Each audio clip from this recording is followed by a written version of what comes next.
We more than doubled investments in industrial transitions from 52 billion euros in 2024 to 115 billion in 2025. We already made proposals to cut administrative costs for companies by 15 billion euros every year. We launched a 1.8 billion euro battery booster to scale up European battery manufacturing.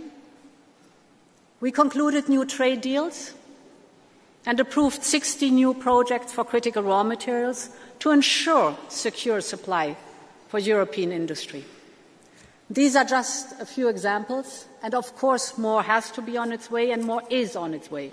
And I must say, whenever I hear about an investment leaving Europe and about a factory at risk of closing, my first thought goes to the workers and the families who might lose a vital source of income. But I also think about what it means for Europe as a whole. Your industry is the industry of industries. The energy, the steel, the chemicals you produce underpin entire value chains. The technologies you develop are vital to Europe's independence. So together we must secure your future in our continent. But competition is intensifying, and it is sometimes unfair competition.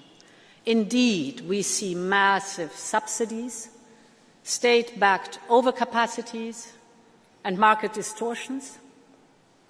And this makes it increasingly difficult for European industry to compete on a level playing field. China now exports almost twice as much clean tech as we do. And this is not just a trade statistic. It is a signal of where industrial capacity is concentrating and how quickly global market positions can shift. So the urgency could not be greater.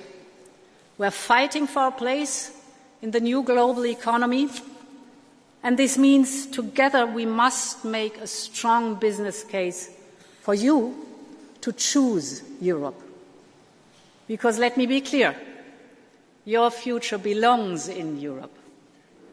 So, how can we strengthen the business case for Europe? You need speed, you need scale, power, and new markets to compete in an unrelenting world.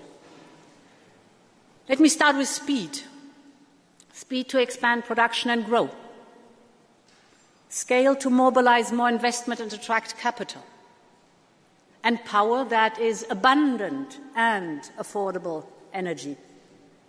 And we need new markets to strengthen and de-risk our supply chains. In 2025, we conclude a trade agreement with Mexico, Indonesia, actually 280 million people, and Switzerland.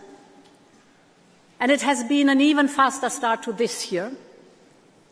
Last month, I signed our trade agreement with Mercosur, a market of 750 million people, and a breakthrough after 25 years of negotiations, and 20% of GDP are covered by this free trade agreement. And 2 weeks ago, I was in India to sign the largest free trade agreement ever, the mother of all deals. A market of 2 billion people, 25% of global GDP. It grants Europe unique access to the fastest growing large economy. But as you rightly so said, this is important, but not sufficient. We have also to speed up at home. In a global race, delay means lost investment.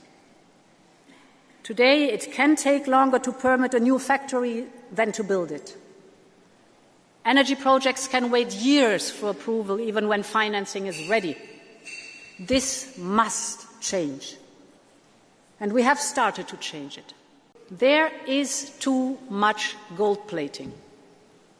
Gold plating is the extra layers of national legislation that just make your life harder and create new barriers in our single market. Barriers inside Europe hurt us more than tariffs from the outside. We must therefore complete the single market in Europe if we want Europe to stay competitive in a world of giants. And that's why we will propose next month the 28th regime. The aim is to create a new, truly European company structure. We call it EU Inc. It is a company structure that will have a single and simple set of rules that will apply seamlessly all over our union, for all 27 member states, therefore the 28th regime, so that business can operate across member states much more easily. Our entrepreneurs will be able to register a company in any member state within 48 hours, fully online. EU Inc. will ease access to finance in the start-up and scale-up phases. It will enable smooth cross-border operations, and it will allow rapid wind-down if a company fails. We hope not. So this is the speed we need, and this is Europe made easy. My third and final point is reliable, affordable energy.